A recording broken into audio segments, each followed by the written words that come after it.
పట్టణంలో వెలిసిన సంఘానికి వ్రాసిన రెండవ లేఖ 13వ అధ్యాయము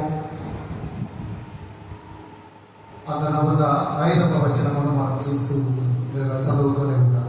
అక్కడ రాయబడి ఉన్న మాటలు, మీరు విశ్వాసము గలవారై ఉన్నారో లేదో మిమ్మల్ని మీరే శోధించుకొని చూచుకొనుడి, మిమ్మల్ని మీరే పరీక్షించుకొనుడి.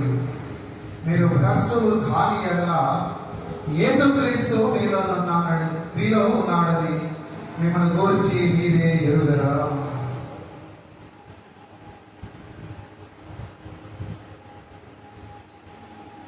పౌలు మహాశయుడు ఆ సంఘానికి రాస్తూ ఆ వాక్య భాగంలో ఆయన వారిని వారు శోధించుకోమని, అది పిమ్మట వారిని పరీక్షించుకోమని చెబుతూ ఉంటాడు. ఏక పరీక్ష. లోకంలో మనం ఎన్నో రకాల పరీక్షలను ఎదుర్కొంటూ ఉంటాం. ఎన్నో రకాల పరీక్షలు ఈ మధ్యకాలంలో చూస్తే మన బిడ్డలు మన పిల్లలు వారి యొక్క పరీక్షను పూర్తి చేసుకున్నారు కదండి. మరికొందరు వైద్య పరీక్షలు చేయించుకుంటూ ఉంటారు కదా, క్రమముగా ప్రతి 3 నెలలకు ఒకసారి కదా ఆ యొక్క శారీరక పరీక్షలు వారు చేయించుకుంటూ ఉంటారు. చూడండి, మొదటిది పాఠాలకు సంబంధించిన పరీక్ష, రెండవది దేహములకు సంబంధించిన పరీక్ష కదా. కానీ అంతకంటే ప్రాముఖ్యమైనది ఆ 3వ పరీక్షల గురించి పౌలు మహాశయుడు ఆనాడు ఆ సంఘానికి ఈనాడు మనకు ఆయన జ్ఞాపకం చేస్తున్నాడు. మీరు తప్పక ఈ పరీక్ష కూడా చేయించుకోండి. ఆయన ఎందుకు చేయించుకోమంటున్న పరీక్ష ఏంటంటే ఆ పాఠాలకు సంబంధించిన పరీక్ష కాదు, ఆ దేహ సంబంధమైనటువంటి పరీక్ష కాదు, కానీ ఆత్మ సంబంధమైనటువంటి పరీక్ష, ఆత్మీయ పరీక్షను ఆయన చేసుకోమంటున్నాడు కదా. ఇది మనందరము దాదాపు ప్రతిరోజు చేసుకోవాల్సిందే కదా. ప్రతి ఆదివారం దేవుని సంఘాలయానికి వచ్చి ఆయన ఎదుట మనం చేసుకోవాల్సినది కదా. ఆ ఆత్మ పరీక్షను, ఆత్మీయ పరీక్షను మనం అందరం కూడా చేసుకోవాల్సిన. నూతన నిబంధనలో 3 ప్రాముఖ్యమైన సంఘాలు ఉన్నాయి. ఒకటి ఈ కొరింథీ సంఘము, రెండవది ఎఫెసీ సంఘము, మూడవది కొలస్సీ సంఘము. ఈ పై 3 సంఘాలకు భక్త పౌలు ఎన్నో మర్మాలు తెలియజేశాడు. చాలా పత్రికల్లో ఆయన అంటాడు కూడా, నేను ఈ విషయాలను మీతో రాస్తున్నాను అంటే అది దేవుడే నాకు బయలుపరిచాడు, ఆయన వాక్యము నాకు బయలుపరిచింది. ఇది నేనేదో సొంతంగా నా సిద్ధాంతం ప్రకారం నేను చేయటం లేదు, కానీ ప్రభువు మాటలను బట్టి నేను నీకు తెలియజేస్తున్నాను. ఆయన పదే చెబుతూ ఉన్నాడు. ఆ మాటలో చెబుతూ ఆయన అంటూ ఉంటాడు, కొలసీ సంఘానికి రాస్తూ, గమనించండి మీరు జాగ్రత్తగా, కొలసీ సంఘంలో మన యేసు ప్రభువు శిరస్సై ఉన్నాడు. కొలసీ సంఘంలో ఆయన శిరస్సుగా మనకు కనబడుతూ ఉన్నాడు. ఈ ఎఫెసు సంఘానికి వచ్చేసరికి మన యేసు ప్రభువు దేహముగా మనకు కనబడుతూ ఉన్నాడు కదా. క్రీస్తు దేహమై ఉన్నాడు ఎక్కడ? ఎఫెసు సంఘములో. క్రీస్తు శిరస్సై ఉన్నాడు ఎక్కడ? కొలసీ సంఘములో. కానీ సమస్యాత్మక సంఘము ఈ కొరింథీ సంఘం అండి కదా. ఎన్నో సమస్యలతో కూడిన ఈ సంఘము. ఆ సమస్యలను గురించి ఆయన వివరిస్తూ ఆ పత్రికను రాస్తూ ఉంటాడు కదా. కానీ గమనిస్తే మీరు, ఎన్నో సమస్యలు ఉన్నప్పటికీ, అక్కడ ఎన్నో అసాంఘికమైనటువంటి కార్యక్రమాలు జరుగుతూ ఉన్నప్పటికీ ఆ పౌలు భక్తుడు ఎన్నో ఆత్మీయ సత్యాలను, ఎన్నో గొప్ప మర్మాలను, ఎన్నో ఆత్మ సంబంధమైన విషయాలను ఈ సంఘానికే రాశాడు. మీరు ఒకసారి జ్ఞాపకం చేసుకుంటే ప్రభు వల్ల సహవాసం గురించి ఏ లెక్కలో రాయబడి ఉంది? కొరింథీ పత్రికలో కదా, ఈ 2వ పత్రికలోనే రాయబడి ఉంది కదా. ఇంకా వివాహమును దాని యొక్క ప్రాముఖ్యత గురించి ఎక్కడ రాయబడి ఉంది? ఈ పత్రికలోనే కదా. అది కొలసీయులకు, ఎఫెసు వారికి రాయబడలేదు. కానీ ఎన్నో సమస్యలు ఉన్నప్పటికీ, ఎన్నో అసాంఘికమైన కార్యాలు జరుగుతూ ఉన్నప్పటికీ పరిశుద్ధాత్ముడు పౌలు భక్తుడి ద్వారా ఈ సంఘానికే ఆ గొప్ప గొప్ప మర్మాలను ఆయన తెలపడానికి ఇష్టపడ్డాడు. కానీ చూసినట్లయితే ఆయన చివరిగా 3 ప్రాముఖ్యమైన విషయాల గురించి ఈ సంఘంలో చెప్పాడు కదా. ఆ సంఘంలో ఉన్నటువంటి ఆ 3 విషయాల గురించి మనం 3 విభాగాలుగా లేదా 3 భాగాలుగా మనం విభాగించాలని చూడాలంటే, మొదటిది ఈ కొరింథీ సంఘము దైవజనులను బట్టి విభాగింపబడింది కదా. మనం జ్ఞాపకం చేసుకుంటే ఆ పత్రిక ప్రారంభంలోనే ఉంటుంది. ఆ పత్రికలో ఒక కుమ్ములాట మొదలైంది. కొందరు నేను పౌలు వాడను, మరికొందరు నేను అపోలో వాడను అని వారు అక్కడ కుమ్ములాడుతూ ఉంటారు కదా. ఇలా చూసినట్లయితే ఎన్నో సంఘాలలో ఈ విధంగా మనం చూస్తూ ఉంటాం కదా. బహుశా మన సంఘంలో కూడా ఉండొచ్చు కదండి. కొందరు అంటూ ఉంటారు, ఎప్పుడున్న పాస్టర్ గారు బాగా చెబుతారు, మరి కొందరు కనిపించవచ్చు, గతంలో మనకు ఉన్న పాస్టర్ గారు బాగా చెప్పుకోవచ్చు. వాస్తవం, అటువంటి పరిణామాలు సంఘాలలో ఉంటూ ఉంటాయి కదా. కానీ పౌలు భక్తుడు అంటున్నాడు, ఎవరు చెప్పినా ఏది చెప్పినా మీరు సిద్ధపడి వచ్చిన ఎడల ఆ వాక్యము మీకు అందించబడుతుంది. అది ఎవరైనా కావచ్చు, అది ఎవరైనా కదా. వాక్యం అనేది చూడండి, అది బలమైనది, శక్తివంతమైనది. అది మీ హృదయంలో పడినప్పుడు గొప్ప మార్పులు కలిగజేస్తుందని వాక్యం మనకు చెబుతూ ఉంది కదా.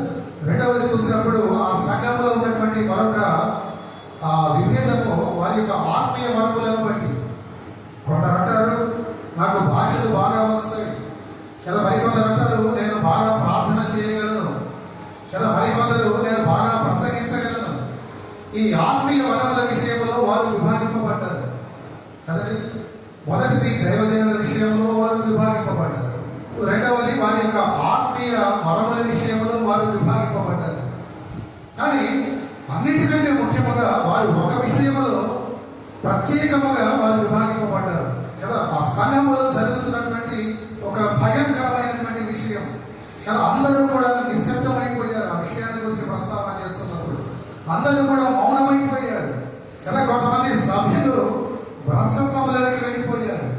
మరి అటువంటి సభ్యులు ఉన్నప్పటికీ ఎవరు కూడా ఏమి అనటం లేదు కదా. అందుకని పౌలు భక్తుడు అంటాడు అక్కడ, నేను వచ్చినప్పుడు 2-3 సాక్షులను బట్టి ఈ పాపాన్ని మనము తప్పకుండా ఖండించాల్సిందే కదా. ఆ విషయాలు ఆయన అంటూ ఉంటాడు. మనం చూసినప్పుడు 5వ వచనంలో చూడండి, రాయబడి ఉన్న మాట, మీరు విశ్వాసము కలవారై ఉన్నారో లేదో, మీరు విశ్వాసము కలవారై ఉన్నారో లేదో మిమ్మల్ని మీరే పరీక్షించుకోండి. అక్కడ 3 రకాలైన మనుషులు మనకు కనబడుతూ ఉంటారు. చూసినప్పుడు మొదటిది రక్షింపబడిన వారు, రెండవది రక్షణ లేని వారు, మూడవది రక్షింపబడ్డాము అని అనుకుని తమను తాము ఆ రీతిగా భ్రమపరచుకుంటూ రక్షణ లేని వారు. గమనిస్తున్నారా? మొదటిది రక్షింపబడని వారు, రెండవది రక్షణ లేని వారు, మూడవది మేము రక్షింపబడ్డాము అని అనుకుంటూనే రక్షణ లేని వారిగా జీవించేస్తూ ఉన్నవారు లేదా 3 రకాల 3 కేటగిరీస్ ఆఫ్ పీపుల్ లేదా 3 సెక్స్ ఆఫ్ పీపుల్ మనకు అక్కడ కనబడుతూ ఉంటారు. ఆయన అంటాడు, ఈ 3 రకాలైన మనుషులు తప్పకుండా నేను చెబుతున్న ఈ ఆత్మీయ పరీక్షను మీరు చేసుకోవాలి, తప్పక చేసుకోవాలి. ఎన్నో పరీక్షలు మీరు ఎదుర్కోవచ్చు, ఎన్నిటిలో మీరు అటెండ్ అయి ఉండవచ్చు, కొన్నిటిలో మీరు పాస్ అవ్వచ్చు, ఫెయిల్ అవ్వచ్చు. వాటన్నిటి గురించి నేను మాట్లాడాను. కానీ నేను చెబుతున్న ఈ పరీక్ష, ఈ ఆత్మీయ పరీక్షను మీరు తప్పక చేసుకోవాలి. ఈ 3 రకాల ఈ విభాగాలలో కదా, రక్షింపబడిన వారుగా, రక్షణ లేని వారుగా, రక్షింపబడి కూడా రక్షణ లేకుండా జీవిస్తున్నట్లు కదా. రక్షింపబడ్డామని వారు అనుకుంటారు పాపం, కానీ వారికి ఆ రక్షణ అనేది వారి జీవితంలో కొదవగా ఉంటుంది కదా. అయితే చూడండి, ఆ ఆత్మీయ పరీక్షలోని పాఠ్యాంశం ఏంటి? పాఠం, సబ్జెక్ట్ కదా. ప్రతి పరీక్షకు ఒక ప్రిస్క్రైబ్డ్ సిలబస్ ఉంటుంది కదా, ఒక నిర్దిష్టమైనటువంటి పాఠ్యాంశం ఉంటుంది. ఉదాహరణకు మన 10th క్లాస్ రాసే పిల్లలు, వారికి కొన్ని సబ్జెక్ట్స్ ఉంటాయి. తర్వాత ఇంటర్ వాళ్ళు రాశారు, వారికి మరికొన్ని సబ్జెక్ట్స్ ఉంటాయి. కానీ ఇక్కడ పౌలు భక్తుడు చెబుతున్న ఈ ఆత్మీయ పరీక్షకు ఏ సబ్జెక్ట్ ఉంది లేదా ఎన్ని సబ్జెక్ట్స్ ఉన్నాయి అనేది మీరు చూస్తే ఇక్కడ ఒకే ఒక సబ్జెక్ట్ అండి, అది మీరే. ఆ పాఠ్యాంశము మీరే. అందుకే చూడండి, 5వ వచనం విశ్వాసము గలవారై ఉన్నారో లేదో మిమ్మల్ని మీరే శోధించుకోండి, మీరే చూసుకోండి, మిమ్మల్ని మీరే పరీక్షించుకోండి. తర్వాత మీరు భ్రష్టులు కాని ఎడల కదా, మీరే మీరే మీరే మనమే మనమే ఇక్కడ పాఠ్యాంశము మనమే. ఈ ఆత్మీయ పరీక్షలో సబ్జెక్ట్ ఎవరంటే మనమే, మనమే పరీక్షించుకోమంటున్నాడు కదా. ఏంటంటే అది మీరే ఎవరు? మనమే. ఎవరండి? నేనే. నీకు మీరే అనుకోవాలి, ఇది నా గురించే, నాకు నేనే పరీక్ష చేసుకోవాలి. చూడైతే ఈ ఆత్మీయ విషయమై అందుకు ఎదుర్కోబోయే మన యొక్క పరీక్ష విషయమై ఎందుకు మనం పరీక్షించుకోవాలి, లేదా ఎలా మనం పరీక్షించుకోవాలంటే ఆయన 3 రకాలుగా చెబుతూ ఉన్నాడు. మొదటిది, మనల్ని మనం ఏం చేయాలంటున్నాడు? శోధించుకోవాలి కదా. మీరు శోధించుకొని చూసుకోండి. రెండవది, మిమ్మల్ని మీరే పరీక్షించుకొని చూసుకోండి. ఆఖరున మీరు భ్రష్టులు కాని ఎడల యేసుక్రీస్తు మీలో ఉన్నాడని మిమ్మల్ని గురించి మీరే ఎరుగరా? మిమ్మల్ని గురించి మీరే తెలుసుకోరా కదా. 3 విషయాలు ఇక్కడ. పాఠ్యాంశము మీరే, ఆ ఆత్మీయ పరీక్షలో ఆ సబ్జెక్ట్ మీరే. మిమ్మల్ని గురించి మీరు చేయవలసిన పని ఏంటంటే, మొదట మిమ్మల్ని మీరు శోధించుకోండి, రెండవది మిమ్మల్ని మీరు పరీక్షించుకోండి, ఆఖరిది మిమ్మల్ని గురించి మీరు తెలుసుకోండి. కానీ ఎందుకు ఆ పరీక్ష చేసుకోమంటున్నాడంటే, మీరు విశ్వాసములో ఉన్నారో లేదు కదా, మీరు విశ్వాసము కలవారై ఉన్నారో లేదు. రెండవది, క్రీస్తు నాలో ఉన్నాడో లేదు, క్రీస్తు మీలో ఉన్నాడో లేదు. మూడవది, నేను నిజమా లేక నకిలీనా, అనగా నా ప్రార్థన, నా క్రైస్తవ జీవితము నిజమైనదా లేక నకిలీదా కదా. అంటాడు మీరు భ్రష్టులు కాకుండా, మీరు భ్రష్టులు కాని ఎడల. భ్రష్టులు అన్న వెంటనే చాలా మందిలో కలిగే ఒక భావన, అదేదో గొప్ప చెడ్డ మాట అని కాదండి. భ్రష్టత్వము అంటే నకిలీ. ఆయన ఉద్దేశము, ఆ వాక్యమును అనుసరించి మనం చూసినప్పుడు ఆయన అంటున్నాడు, మీరు భ్రష్టులు, మీరు విశ్వాసముగా ఉన్నారా లేక మీరు భ్రష్టులుగా ఉన్నారా? అంటే మీరు నిజముగా నిలబడుతున్నారా లేదా మీరు నకిలీ అయిపోయారా? మీరు నకిలీ జీవితం జీవిస్తున్నారా? అర్థమవుతారా? ఆ రీతిగా ఆయన మనల్ని పరీక్షించుకోమని 3 పద్ధతులు చెబుతున్నాడు. శోధించుకోమని, పరీక్షించుకోమని, ఆఖరకు మిమ్మల్ని మీరు తెలుసుకోమని. జాగ్రత్తగా నేను 3 విషయాలకు ఆ యొక్క డిఫరెన్స్, ఆ యొక్క భేదమని నేను చెబుతున్నా. పరీక్షించుకోవడం అంటే నాలో ఏదైనా చెడు ఉందా, నాలో ఏదైనా చెడు ఉందా అని మిమ్మల్ని మీరు పరీక్షించుకోవాలి. శోధించుకోవడం అంటే మనలో మంచి ఏమైనా ఉందా అని చూసుకోవడం. పరీక్షించుకోవడం అంటే మీలో చెడు ఉందా అని మిమ్మల్ని నేను తొంగి చూసుకోవాలి. శోధించడం అంటే మీలో ఏదైనా మంచి ఉన్నదా అని మిమ్మల్ని మీరు లోతుగా చూసుకోవడం. గమనిస్తే సాధారణుడు కూడా మిమ్మల్ని శోధిస్తూ ఉంటాడు. ఎందుకు? మీలో ఇంకా ఏమైనా మంచి ఉందేమో కదా, మీలో ఇంకా ఏదైనా మంచి మిగిలిందేమో. వాడికి అది ఇష్టం లేదు. మీరు మంచిని కలిగి ఉండటం సాధారణుడికి ఇష్టం లేదు కనుక వాడు కూడా అప్పుడప్పుడు శోధిస్తూ ఉంటాడండి. ఎందుకు? మంచి విషయాలు ఏమైనా మీలో ఉన్నాయా? మీరేమన్నా మంచి మార్గంలో ఉన్నారా? శోధిస్తూ ఉంటాడు కదా. ఆఖరిది చూసినప్పుడు చూడండి, అంటే నేను నిజమైన వ్యక్తినైనా, అంటే నేను నిజమైన సాక్షినా, అంటే నేను నిజమైన క్రైస్తవుడినా లేక నకిలీనా కదా. మూడవది చూసినప్పుడు ఆయన జీవించే విధానము 3 విషయాలలో మనల్ని మనం ఎప్పుడు కూడా శోధించుకోవాలి. ఆ 3 విషయాలను చూపిస్తూ నేను ప్రసంగాన్ని ముగించడానికి ఇష్టపడుతున్నాను. ఆయన పరీక్షించుకోమంటున్నాడు. అంటే ఏది పరీక్షించుకోమంటున్నాడంటే మన యొక్క రక్షణ విషయమై మనల్ని మనం పరీక్షించుకోవాలి కదా. ఆ విశ్వాసం అనే మాటను చూపుతూ ఆయన భావగర్భితముగా పలుకుతున్న మాట, మనం ఎవరమండి?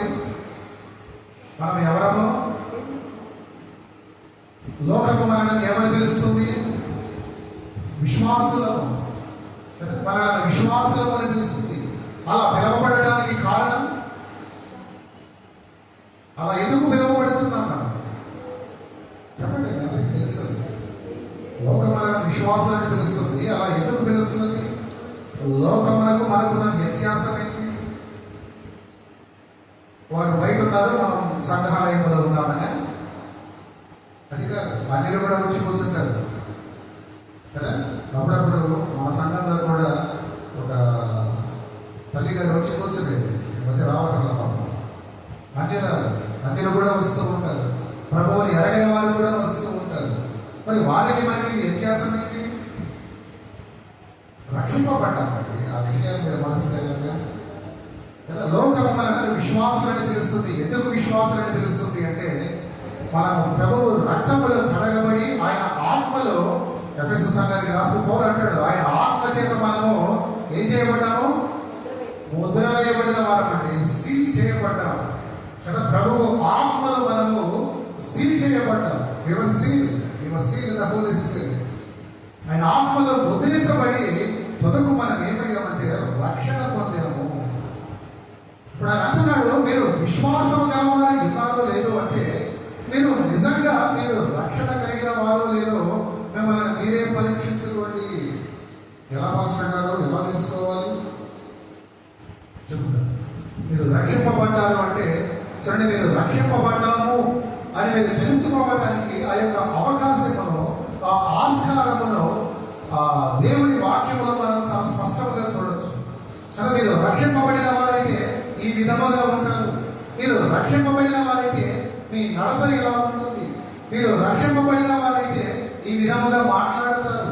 మీరు రక్షింపబడిన వారైతే ఈ రీతిగా ముందుకు వెళతారు కదా. కొన్ని సూచనలు ఇవ్వబడ్డాయండి, కొన్ని సూచనలు, అవే బలమైన గుర్తులు కదా. మనము రక్షణలో ఉన్నాము, రక్షణ జీవితమును మనము కొనసాగిస్తున్నాము అని. అయితే ఆ రక్షణ జీవితం మనలో ఉన్నదో లేదో అని ఆయన అంటున్నాడు, పరీక్షించుకోండి కదా. ముందు శోధించుకున్నానందా సరే పర్వాలా, తర్వాత ఉన్నమాట పరీక్షించుకోండి కదా. పరీక్షించుకోండి. అలా పరీక్షించుకునే సమయంలో మన రక్షణ మనల్ని మనం పరిశీలించుకోవాలి.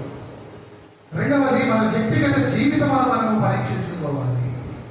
మూడవది, మన సంఘ జీవితమును మనము పరీక్షించుకోవాలి. అది పై 3 విషయాలను ఆయన ఆత్మీయ పరీక్ష చేసుకోమంటున్నాడు.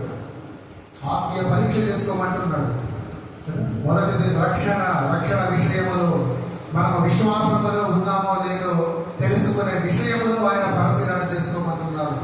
క్రీస్తు నీలో ఉన్నాడో లేదో ఆయన పరిశీలన చేసుకోమంటున్నాడు. ఎలా తెలుసుకుంటాము? ఎలా ఈ పరీక్ష చేసుకోవాలి కదా. నీవు యేసు ప్రభువును చూడండి, సొంత రక్షకుడిగా మీరు అంగీకరించినప్పుడు కదా, నీవు ఏ రీతిగా ఒప్పుకున్నావు? ఎందుకు ఒప్పుకున్నావు ప్రభువును?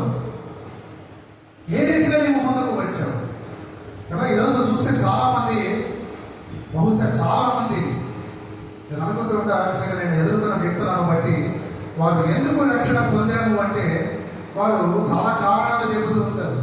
చాలా కారణాలు. ఆ కారణాలలో కొన్ని చాలా విచిత్రంగా ఉంటాయి. వాళ్ళు ఎక్కువగా చెప్పే మాట, మేము ప్రభువుని ఎందుకు అంగీకరిస్తున్నామంటే, మేము ఎందుకు రక్షణ పొందాము అంటే, మేము ఇంటికి వెళ్ళినా, మేము సంఘానికి వెళ్ళినా, మేము ఎవరైనా మా క్రైస్తవులైనటువంటి స్నేహితులను కలిసినా, మేము ఎదుర్కొనే మొదటి మాట లేదా రెండవ మాట, నీవు రక్షింపబడ్డావా? ఇంకా నీవు ఎంతకాలం? ఆ మాట నుండి విడుదల పొందడానికి కొందరు రక్షణ పొందుతారండి. నాకు తెలిసిన ఒక సహోదరి రక్షణ పొందాల్సింది అనగా వారు బాప్తిజానికి సిద్ధపడ్డారని తెలిసింది. నేను అడిగాను, ఏమా మీరు బాప్తిజం తీసుకోవాలనుకుంటున్నారు, మంచి విషయమే, తీసుకుంటున్నారా నిజంగా అని చెప్పిన మాట నాకు ఇప్పటికీ బాగా గుర్తు. ఇంకా ఎంతకాలం ఇలా ఉంటామండి? అంటే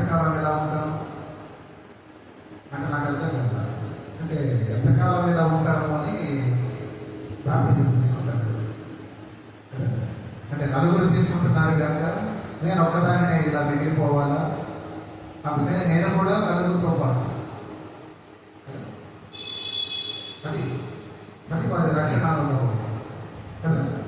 నీవు రక్షింపబడ్డావా అనే ప్రశ్నను పదే పదే వారు ఎదుర్కొంటూ ఆ మాట నుండి వారు విడుదల పొందడానికి రక్షణ పొందేవారు ఒక వర్గం వారు. మరికొందరు ఎందుకు రక్షింపబడ్డావు అంటే ఒక మంచి పేరును పొందుకోవడానికి కదా, సంఘ కాపరి నుండి ఒక మంచి అప్రూవల్ కదా, అమ్మా రక్షణ పొందారు కదండి. ఈ పని చేస్తే అందరూ నన్ను మెచ్చుకుంటారు, అందరూ నాకు కంగ్రాచ్యులేషన్స్ చెబుతారు. చాలా మంది రక్షణ పొందిన వారిలో ఎక్కువగా వినేది, ఎక్కువగా చూసేది ఇటువంటి వారిని కదా. ఇక మూడవ వారు ఈ ఏదో అనుకున్న కార్యం జరిగితేనో, ఏదో ఎగ్జామ్స్లో పాస్ అయితేనో, ఏదో వివాహాలకు ముందు అర్థమవుతున్నదని కదా. మరికొందరు ఏదో ఒక రకంగా సంఘ సభ్యులము కావాలి, పలు కారణాలు, పలు రీతుల రక్షణ పొందేవారు. అయితే ఒకడు రక్షింపబడడానికి సరైన కారణం ఏంటి? ఒకడు ఎందుకు రక్షింపబడాలి, ఎలా రక్షింపబడాలి అంటే చూడండి, మీ రక్షణ జీవితం ఎలా ఉందో ఒకసారి మిమ్మల్ని మీరు పరిశీలన చేసుకోవాలంటే పౌలు మహాశయుడు అంటాడు, ఒకడు రక్షింపబడాలి అంటే పరిశుద్ధాత్మ దేవుని ఒప్పుదల తప్పక కలగాలి. పరిశుద్ధాత్ముడు ఒప్పించాలి, పరిశుద్ధాత్ముడు మనల్ని ఒప్పించాలి. లేదు నాకంట నేను డిసైడ్ చేసుకున్నాను అందుకే వచ్చాను, అది కాదండి. లేదు నన్ను ఎవరో ముందుకు తోసారు, అది కాదు. ఒకడు రక్షింపబడాలి అంటే అది కేవలం పరిశుద్ధాత్ముని వలన మాత్రమే, పరిశుద్ధాత్ముడిని వలన ఒప్పింపచేస్తే. ఎంతమందిలో ఉంది మీరు వాటి అనుభవం?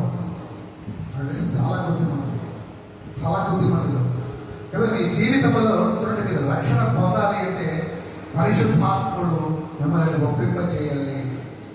నేను ఒకసారి ఒక వ్యక్తిని గురించి ఆ వ్యక్తి చెబుతున్నాను, మళ్ళీ చెబుతాను కదా, గుర్తు చేయండి కదా. కానీ చాలా మంది చెబుతున్న మాట ఏంటంటే, నేను చేతులు ఎత్తాను, నేను ముందుకు వచ్చాను, లేదా నన్ను ఎవరో నిలవబెట్టారు, అందుకు నేను ఒప్పుకున్నాను, హృదయంలో ఒక చిన్న ప్రార్థన చేసుకున్నా. అది కాదు రక్షణ, అది కాదండి. ఒప్పుదల, ఆత్మదేవుడు మిమ్మల్ని ఒప్పించాలి. ఎంత ఒప్పుదల? క్రీస్తు ప్రభువు నా కొరకు మరణించాడు, ఆయన పాతి పెట్టబడ్డాడు, తిరిగి 3వ దినమున ఆయన లేపబడ్డాడు, మృతులలో నుండి ప్రప్రథమంగా లేపబడ్డాడు. అటు విశ్వాసం అని ఆయన ఎడల కనపరచగలిగితే నేను కూడా లేపబడతాను ఒకనాడు.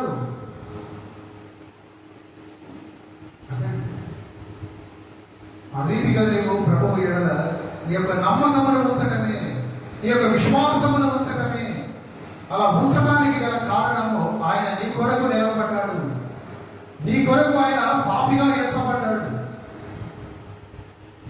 ఆ విషయాన్ని మనం ఎప్పుడు కూడా మరవకూడదు,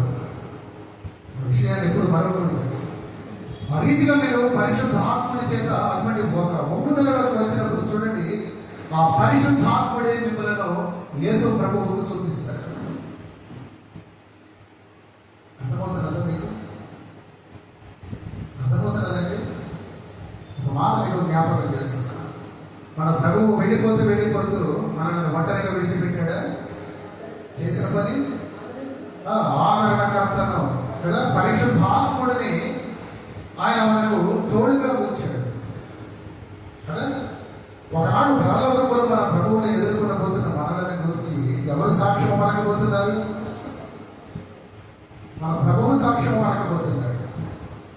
ఇప్పుడు మన ప్రభువు మన మధ్యన లేక ఆయనకు ప్రతిగా ఎవరిని ఉంచాడు?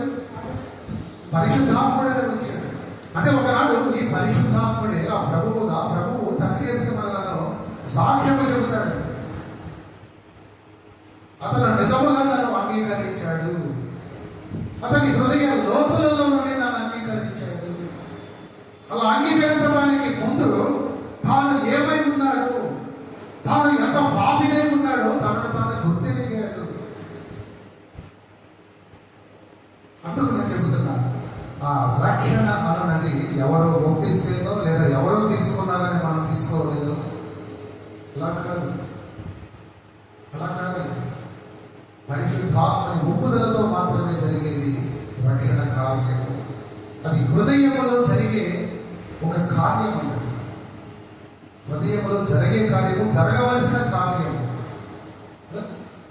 పౌలు భక్తుడు ఆ మాటే మనకు జ్ఞాపకం చేస్తున్నాడు. ఆ మాటే కదా, holy spirit points us to the Jesus Christ. పరిశుద్ధాత్ముడు ఒప్పుదలలో నీవు కనుక ప్రభువును ఒప్పుకుంటే ఆ ప్రభువే నీకు, ఆ పరిశుద్ధాత్ముడే నీకు ఆ ప్రభువును చూపిస్తాడు.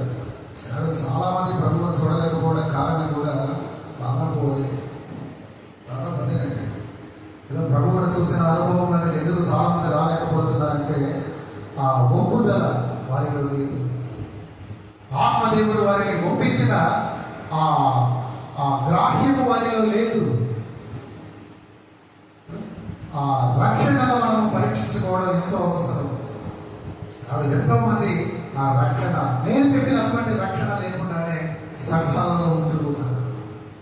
ప్రతి సంఘంలో నేను చెప్పిన, ఎంతమంది చెప్పిన అటువంటి ఒక రక్షణ అనుభవం లేకుండానే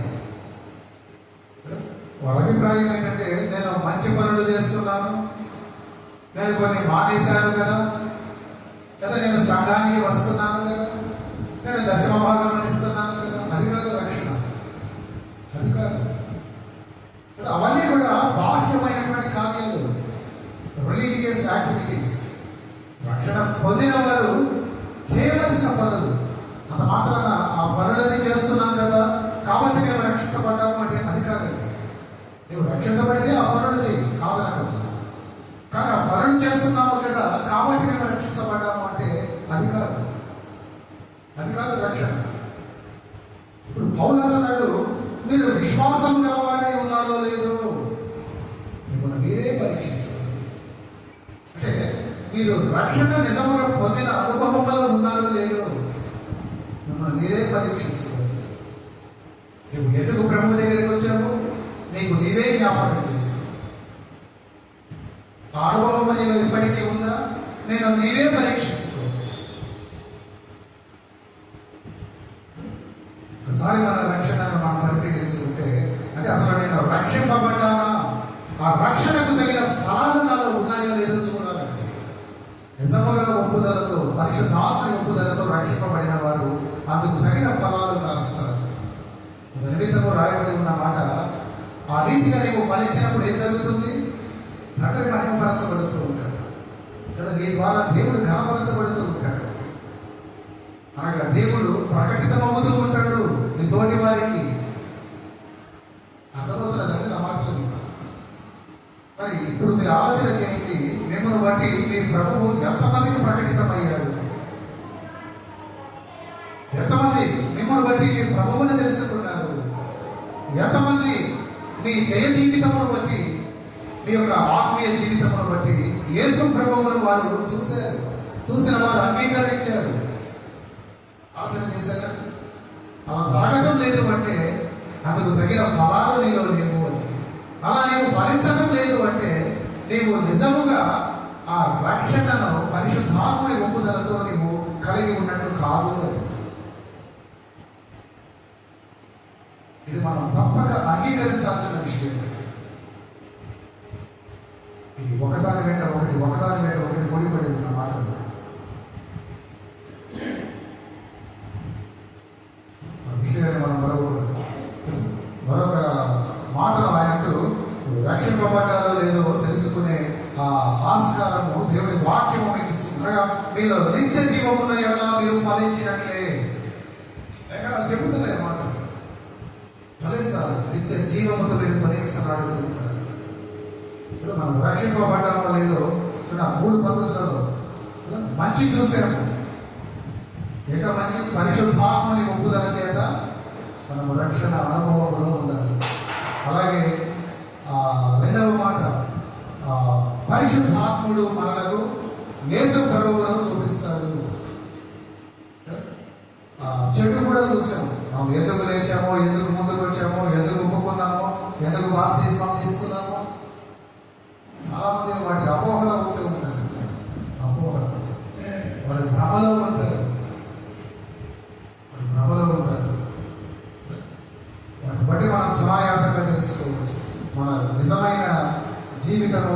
జీవిస్తున్నామా లేక నకిలీ జీవితం అనగా ప్రభువు లేని జీవితాన్ని, రక్షణలో ఉన్నాము అని చెప్పుకుంటూనే రక్షణ లేని జీవితాన్ని మనం జీవిస్తూ ఉన్నాము.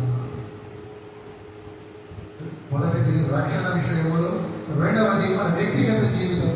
సరే, నేను రక్షింపబడ్డాను, మీ పరీక్షలు మీరు రుజువు చేసుకున్నారు, నేను రక్షింపబడ్డాను, మంచిదే. అయితే రక్షింపబడిన మీరు ఎలా ఉంటున్నారు అది పరిశీలన చేసుకున్నారా? మొదటిది మీ రక్షణ మీకు నిజముగా ఉన్నదో లేదో పరిశీలన చేసుకున్నారు. రెండవది మీ యొక్క రక్షణ విషయము, రక్షణ పొందిన మీరు మీ యొక్క వ్యక్తిగత జీవితమును పరిశీలన చేసుకుంటున్నారా? చేసుకుంటున్నారండి? తప్పక చేసుకోవాలి. నా భక్తుడు అదే చెబుతున్నాడు, మిమ్మల్ని మీరే, ఇక్కడ సబ్జెక్ట్ అంతా మీరేనండి, ఇక్కడ సబ్జెక్ట్ అంతా నేనే, ఇక్కడ పాఠ్యాంశం అంతా కూడా మనమే పరీక్షించుకోవాలి. నేను రక్షింపబడ్డాను కాబట్టి సంఘంలో సేవ చేస్తున్నాను అది కాదు. నేను రక్షింపబడ్డాను కనుక కొన్ని మానేశాను అది కాదు. నేను రక్షింపబడ్డాను కనుక కొన్ని మంచి పనులు చేస్తున్నాను అది కూడా కాదు. మరి ఏంటి? మీరు రక్షింపబడ్డాము, మీ వ్యక్తిగత జీవితము ఆ రీతిగా ఉన్నదని మీరు ఎలా పరీక్షించుకుంటారు అంటే చాలా సునాయాసం అండి సమాధానం. మీ ప్రార్థన జీవితం ఎంత ఎక్కువగా ఉంది, మీ వాక్య పఠనం ఎలా ఉంది, మీ సంఘ సేవ లేదా సంఘము కొరకు మీరు చేస్తున్న సేవ ఎలా ఉంది, మీ తలాంతులు, మీ ధనము, మీ వ్యక్తిగత బలము మీరు దేవుని కొరకు ఏ విధముగా కేటాయిస్తున్నారు, మిమ్మల్ని మీరు ఏ విధముగా ప్రత్యేకపరుచుకుంటున్నారు. అదొక్కటి, ఆ కొన్ని విషయాలు మనం పరిశీలన చేసుకుంటే మన వ్యక్తిగత జీవితంలో మన రక్షణ ఎలా ఉందో మనకు అర్థమైపోతుంది. చూడండి, మనల్ని మనం పరీక్షించుకునే విషయాలు ఉన్నాయండి. ప్రార్థనా జీవితం ఒకవేళ ప్రారంభంలో చూస్తూ ఉంటారు కదా, కానీ క్రమేపీ తగ్గిపోతూ ఉంటుంది. మొదట్లో వాక్య పఠనం బాగుంటుంది, కానీ క్రమేపీ తగ్గిపోతూ ఉంటుంది. మొదట్లో సంఘానికి చాలా ఉత్సాహంగా వస్తూ ఉంటాం, సంఘ కార్యక్రమాల్లో చురుగ్గా పాల్గొంటాం, కానీ క్రమేపీ సంఘానికి దూరం అయిపోతుంటాం. నిజమైన అనుభవంతో వచ్చిన వాళ్ళ ద్వారా కాదు, పరిశుద్ధాత్మ ఒప్పుదలతో ఉన్నవారు, ఆ రక్షణ అనుభవంలోనికి వచ్చిన వారు ఎప్పుడు కూడా పరిశుద్ధాత్మని చేత పురిగొల్పబడుతూ ఉంటారు, వారు ప్రోత్సహించబడుతూ ఉంటారు, ప్రేరేపించబడుతూ ఉంటారు. వారిలో అలుపు ఉండదు, ఆగిపోవటం ఉండదు. కానీ వారికి ఒకటే తెలుసు, ముందుకు కొనసాగిపోవాలి. నిజమైన క్రైస్తవులు ఆగిపోయేవారు కాదండి, ముందుకు సాగిపోయేవారి వారి జీవితంలో అలుపు ఉండదు, ఆగిపోవడం ఉండదు. మొదట్లో ప్రార్థించుకున్నారండి, ఇప్పుడు సమయం కుదరడం లేదు అది కాదు. మొదట్లో వాక్యాన్ని బాగా చదువుకునేవాళ్ళమండి, బాగా కేటాయించేవాళ్ళ సమయాన్ని ఇప్పుడు కుదరడం లేదండి అది కాదు. చాలా మంది చెప్పే కారణాలు అది కాదు. అంటే వారి జీవితంలో పరిశుద్ధాత్మని ఒప్పుదల చేత వారి రక్షణలోకి రాలేదు. ఖచ్చితంగా నేను చెప్పగలను అన్నమాట. ఎవరో ఒప్పిస్తేనో, ఎవరో వారిని ప్రేరేపిస్తేనో, మరేదో నేను జరగబట్టు వచ్చారు తప్ప, నేను నిజముగా పాపిని, నా కొరకు ప్రభువు మరణించాడు కనుక ఇక మీద నేను ఆయన కొరకు జీవించాలి, ఆయనలో జీవించాలి, ఆయనతో జీవించాలి అన్న తీర్మానంతో వచ్చిన వారు కాదు. అలా వచ్చిన వారు ఎప్పుడు కూడా ప్రభువుతో ఆ సహవాసమును వెనవేసుకోవడానికి ఉండే సాధనాలైన ఈ వాక్య పఠనాన్ని, ప్రార్థనా జీవితాన్ని, సంఘ సేవలో వారి యొక్క పాత్రను ఎప్పుడు మరవరండి. వారికి తెలుసు ఈ విషయాలలో వారు చురుకుగా ఉంటే ప్రభువుతో వారి సహవాసం ఎప్పుడు కొనసాగుతూ ఉంటుంది.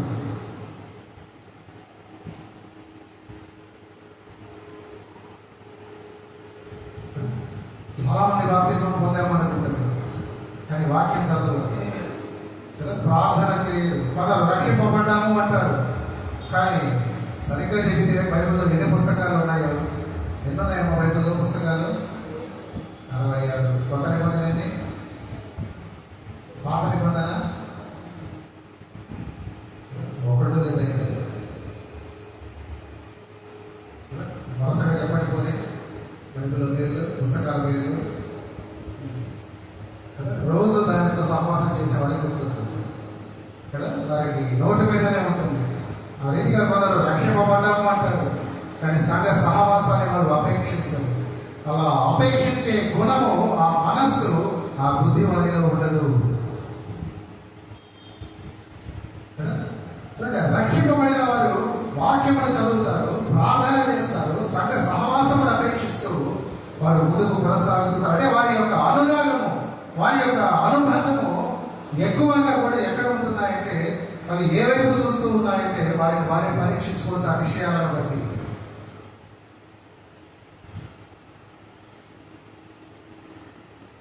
ఆ విషయాలు మీరు తెలుసుకోవాలంటే ఇంటికి మీరు చదవండి. మొదటి యోహాను పత్రికలో కొన్ని మాటలు నేను క్లుప్తంగా మీకు జ్ఞాపకం చేస్తున్నాను. యోహాను రాసినటువంటి ఆ మొదటి పత్రికలో కొన్ని మాటలు ఉంటాయి. మీరు వెలుగులో నడుస్తున్నట్లయితే మీరు మీ సహోదరుని ప్రేమిస్తారు. మీరు వెలుగులో ఉన్నట్లయితే మీరు అబద్ధమాడరు. మీరు వెలుగులో నడుస్తున్నట్లయితే మీరు లోకాన్ని మీరు జయిస్తారు, లేదా లోకాన్ని మీరు ప్రేమించరు. కానీ మీరు వెలుగులో ఉన్నట్లయితే మీరు యథార్థముగా ప్రవర్తిస్తారు. మీరు వెలుగులో ఉన్నట్లయితే మీరు సహవాసాన్ని అపేక్షిస్తారు. మీరు వెలుగులో ఉన్నట్లయితే మీరు దేవుణ్ణి ప్రేమిస్తారు. మీరు వెలుగులో ఉన్నట్లయితే మీ పాపములను మీరు ఒప్పుకుంటారు. ఇలా ఎన్నో సూచనలు ఉన్నాయి. వారి యొక్క వ్యక్తిగత రక్షణ జీవితాన్ని వారు పరీక్షించుకోవడానికి. ఆ విషయాలలో మనము వేటినైనా కలిగి ఉండకుండా, లేదా దేనినైనా మనం లోపిస్తూ జీవిస్తూ ఉన్నామా, వాటిని మీరు సరిచూసుకుంటే చాలు.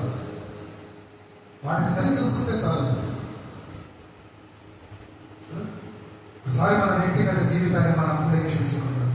ఎంత సమయాన్ని మనం కేటాయిస్తున్నాం, ఎంత సమయాన్ని మనం దేవునికి ఇస్తూ ఉన్నాము. దేవుడిని ప్రేమిస్తున్నామా, మన ప్రభువును మనం ప్రేమిస్తున్నామా, సంఘాన్ని మనం ప్రేమిస్తూ ఉన్నామా, మన ఆత్మీయ విషయాలను మనం ప్రేమిస్తూ ఉన్నామా. అందుకు కొలసీలకు రాయబడిన పత్రికలో రాయబడి ఉన్న మాట, మీరు క్రీస్తుతో కూడా లేపబడిన వారైతే ఏం చేయాలంటాడు ఆయన? పైన వాటిని బ్రతకమంటాడు. ఏముందండి పైన? పరలోకం ఉంది. ఏముందండి పైన? మన దేవుడు ఉన్నాడు. ఏముందండి పైన? గాన ప్రతిగానములు ఉన్నాయి. ఏముందండి పైన? పరిశుద్ధ పరివారం ఉంది. ఏముందండి పైన? నూతన యెరూషలేము ఉందండి. మీరు వాటిని వెతుకుతున్నారా లేదా? క్రీస్తుతో లేపబడిన అనుభవం మీకు ఉన్నట్లయితే మీరు వాటిని వెతకాలి.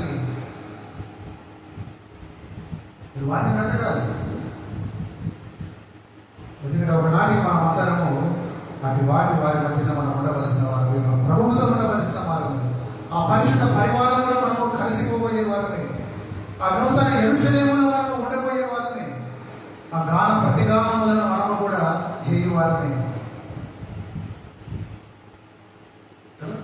ఒక విధంగా వాటన్నింటినీ ఆచరించడానికి ఈనాడు మనం ఇక్కడ ప్రతి వారం కూడుతూ ఉన్నాం. ఇది ఒక మాక్ డ్రిల్ కదా.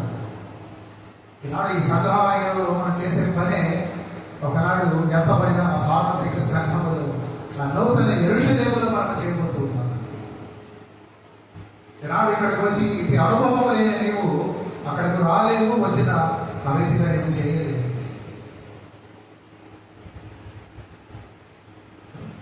చూడండి, మూడవ విషయము మన సంఘ జీవితము. మొదటిది మన రక్షణ ఎలా ఉంది, రెండవది మన వ్యక్తిగత జీవితం ఎలా ఉంది, మూడవది మన సంఘ జీవితం ఎలా ఉంది. పౌలు భక్తుడు పరీక్షించుకోమన్నాడు కదా, కొన్ని శోధించుకోమన్నాడు. తుదకు భ్రష్టులు కాకుండా మీరు ఉన్నారో లేదో మీరే తెలుసుకోమంటున్నారు. ఏ విషయాల్లో ఆయన చెప్పాడో మనం ధ్యానం చేస్తూ ఆ రక్షణ విషయములు, ఆ వ్యక్తిగత విషయములు మనం చూశాం. ఈ సంఘ జీవితంలో కూడా మనం ఎలా ఉన్నామో పరీక్షించుకుంటూ విధంగా వాక్యము మనం ముగించుకుందాం. ఆ సంఘ జీవితం విషయంలో చూసినట్లయితే ఆయన ఆఖరిలో పలికిన మాట, మీరు భ్రష్టులు కాని ఎడల, మీరు భ్రష్టులు కాకుండానట్లు మిమ్మల్ని మీరే తెలుసుకోండి. ఎలా తెలుసుకుందాం? నేను నిజమైన జీవితంలో జీవిస్తున్నానా, లేక నకలి జీవితంలో నేను జీవిస్తున్నానా, ఎలా తెలుసుకుంటాం.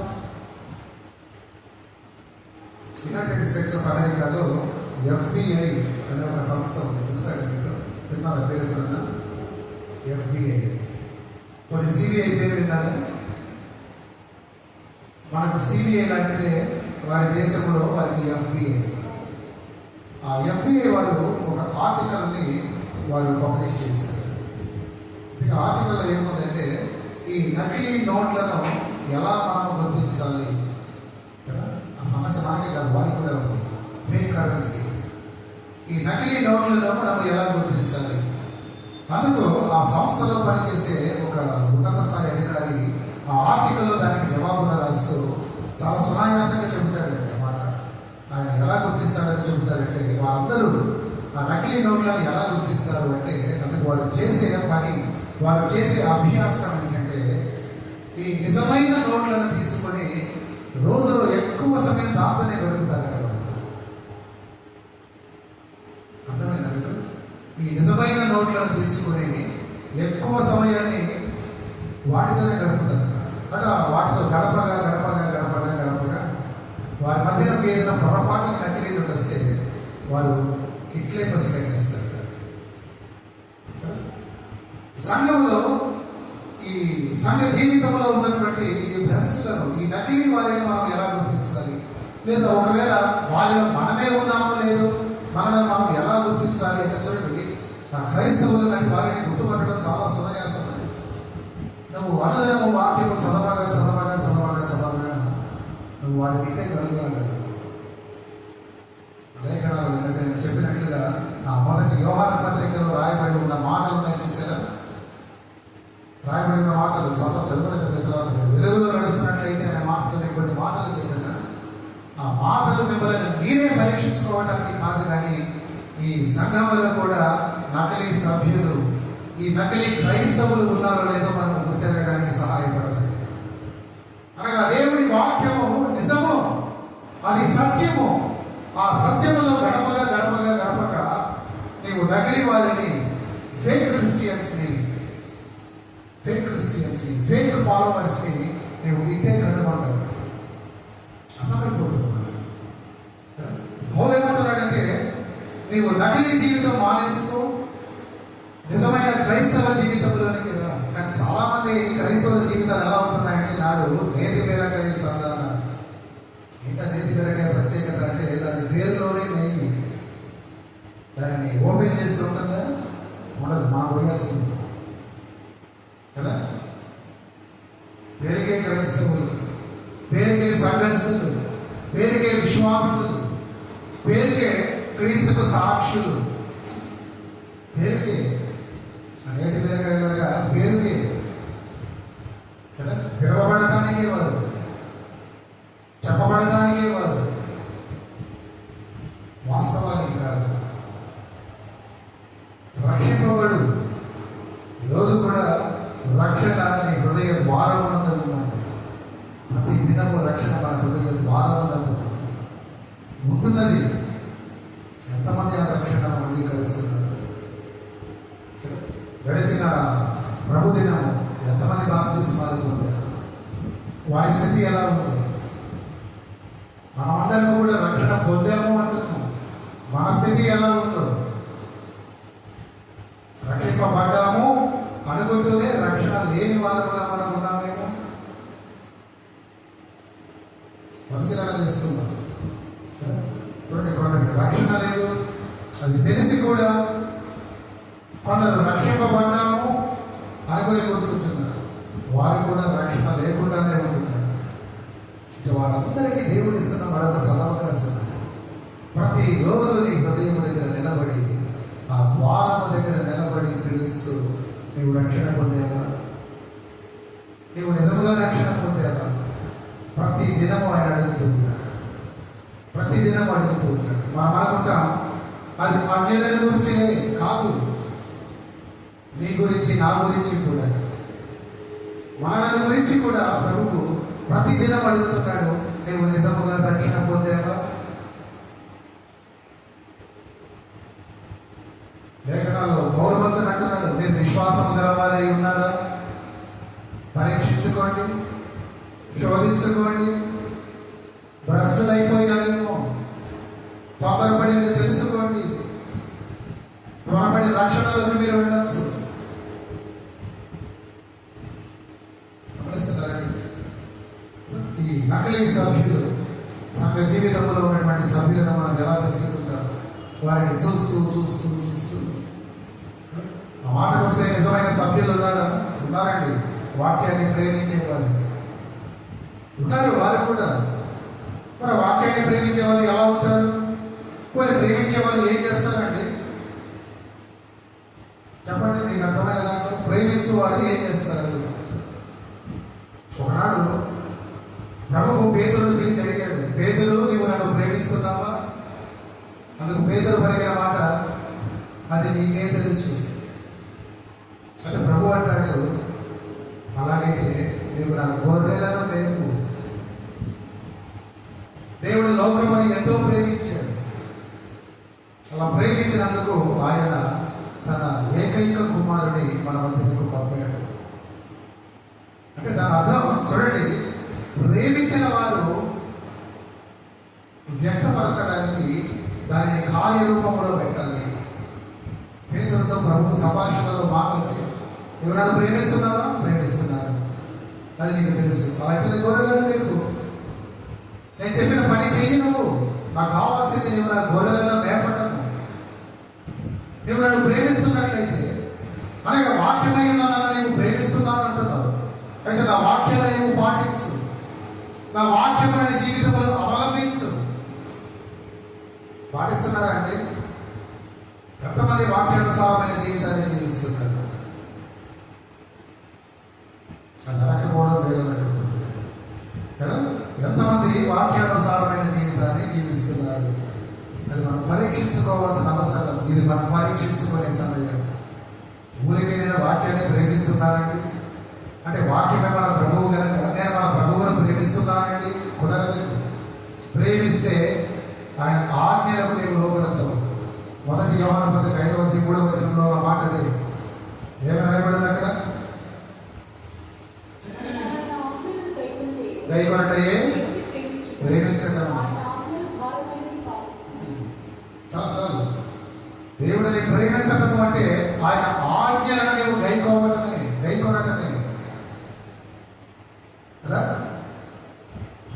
ప్రేమించడం అంటే చూడండి, ప్రేమించేవాడు దాన్ని చెప్పడం కాదు, చేయాలి. చేయమంటున్నాడు ప్రభువు, చేశాడు కూడా తండ్రి అయిన దేవుడు. లోకాన్ని ప్రేమిస్తున్నాను అన్నాడు. ఆ ప్రేమను చూపించాడు ఆయన కుమారుడి ద్వారా. కుమారుడిని మధ్యలకు పంపి కదా. చూడండి, ఇప్పుడు వాక్యాన్ని ప్రేమించేవారు వాక్యానుసారమైన జీవితాన్ని జీవించాలి కదా. చూడండి, కొంతమంది దయచేసి వినండి, నా మాటలు ముగించేస్తున్నారు. అద్భుతమైన సేవ చేస్తూ ఉంటారు కదా. సంఘంలో దేవుడు వారికి ఇచ్చిన అవకాశం కొలది కదా, ఆత్మదేవుడు వారికి ఇచ్చిన తలాంతల కొలది పలు రకాల అద్భుతమైనటువంటి సేవలు చేస్తూ ఉంటారు. కానీ గమనిస్తే వారిలో రక్షణ ఉండదండి కదా. ఆ మాటకు వచ్చేటువంటి బాలుడైనటువంటి సమూయేలు ఏఫోదును ధరించుకున్నాడు. 1 సమూయేలు గ్రంథంలో 3వ అధ్యాయంలో ఉంటుంది నేను చెప్పే మాటలు. బాలుడిగా ఉన్న సమూయేలు ఏఫోదును ధరించుకొని సంఘంలో పనిచేస్తున్నాడు కదా. కానీ అతను అప్పటికి ఇంకా యెహోవాను చూడలేదు, లేదా యెహోవాను ఎరగకుండా ఉండేదని ఉంటుంది కదా. He did not know the Lord, though he was serving the Lord. ప్రభువుని ఎరగలేదు, చూడలేదు, కానీ ప్రభువుని సేవిస్తున్నాడు కదా. యెహోవాను ఎరగలేదు కానీ సేవ చేస్తున్నాడు. యెహోవాను ఎరగలేదు కానీ పాఠాలు చెబుతున్నాడు. యెహోవాను ఎరగలేదు కానీ ప్రసంగాలు చేస్తున్నాడు. అంటే ప్రభువుని ఎరగకుండానే, అంటే రక్షణ లేకుండానే మనం దేవుని సకాలయంలో చేరి సేవ చేసేస్తున్నామంటే మనకు చాలా మంది సేవకులలో కూడా ఆ మాట చెప్పడానికి నేను బాధపడుతున్నాను, సిగ్గుపడుతున్నాను కూడా. ప్రభువును ఎరిగిన వారే కాక ప్రభువుని ఎరగగానే ఆయన సేవలు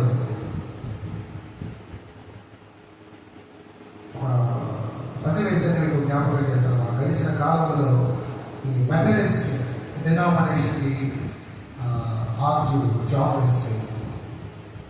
ఈ జాన్ వెస్లీ ఒకసారి అమెరికా దేశంలో ప్రసంగాన్ని ముగించుకొని చాలా గొప్ప ప్రసంగికుడు.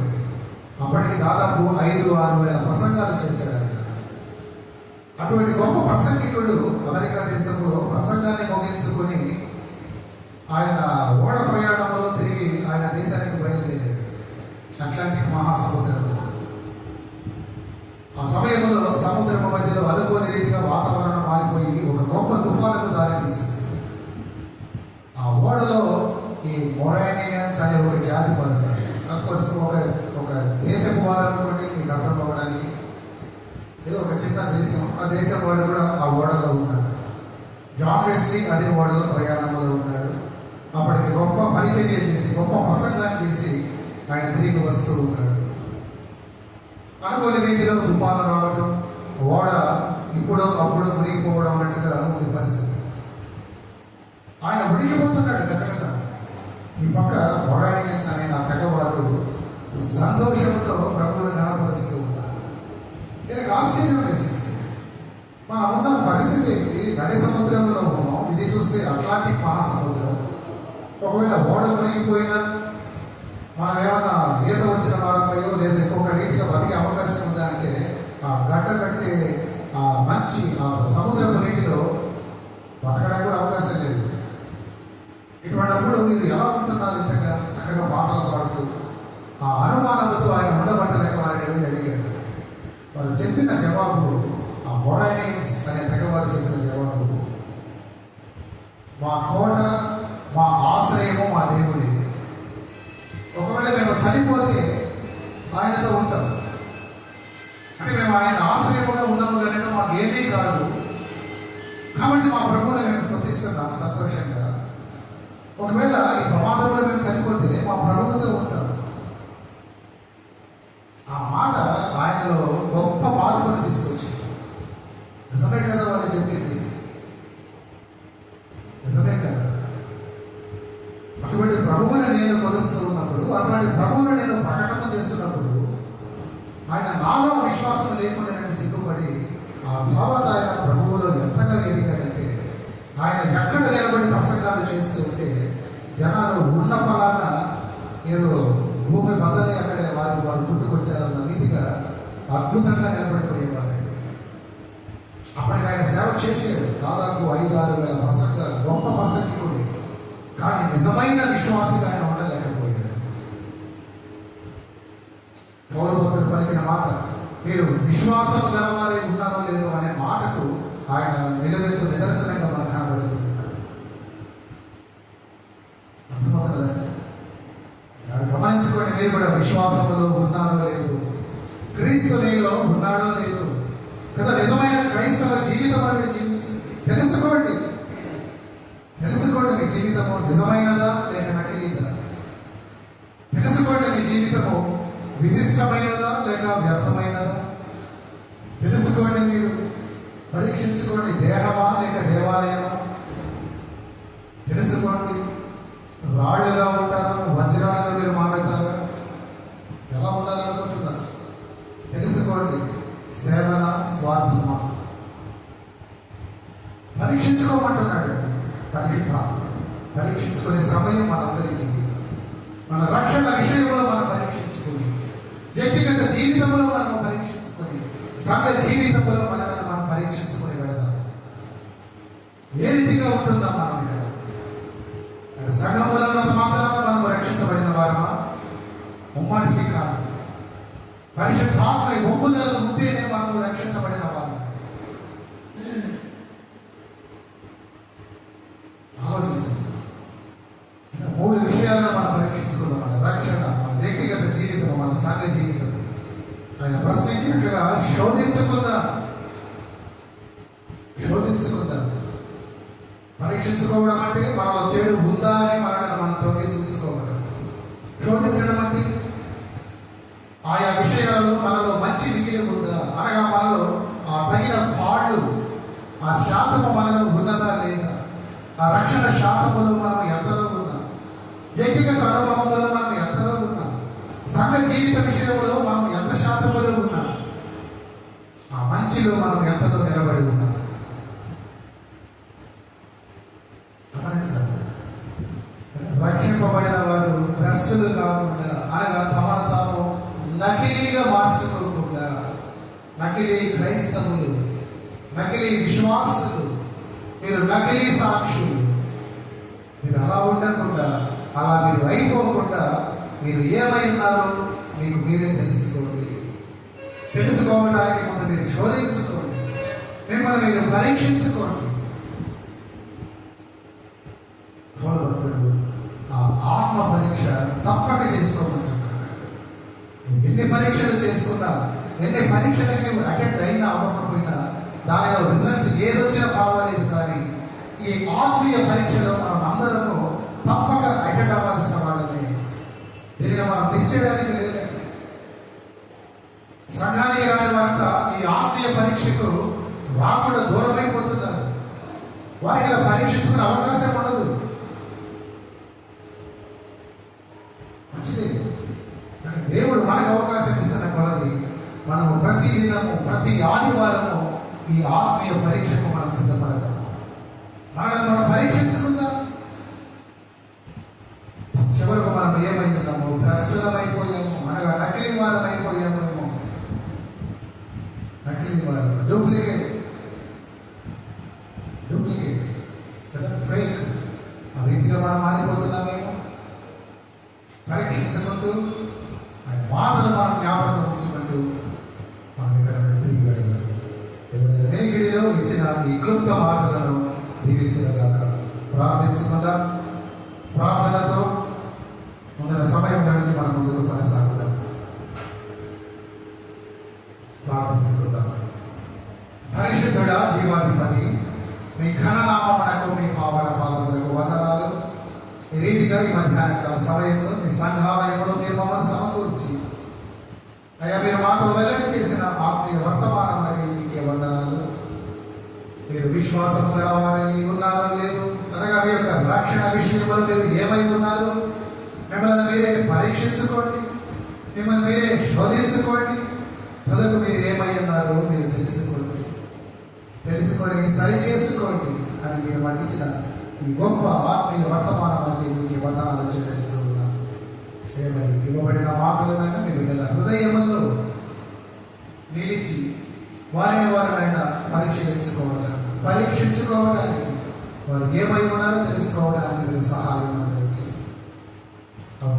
ప్రతి దినమునైనా ఈ మాటలను వారు నెమరు వేసుకుంటూ తుదకునైనా వాక్యానుసారమైన జీవితం, పరిశుద్ధాత్మని ఒప్పుదల వలన కలుగు నిజమైన రక్షణ జీవితము, జయ జీవితమునైనా వారికి కలుగునట్లుగా మీరు సహాయం అందించండి. వారి బిడ్డలను, వారి యొక్క స్థితిగతులను, వారి ఆత్మీయ స్థితిని మీ నమ్మకమైన హస్తాలకు అప్పచెప్పుచు యేసు నామమున ప్రార్థించి అడిగి వేడుకొనుచున్నాము తండ్రి. ఆమేన్.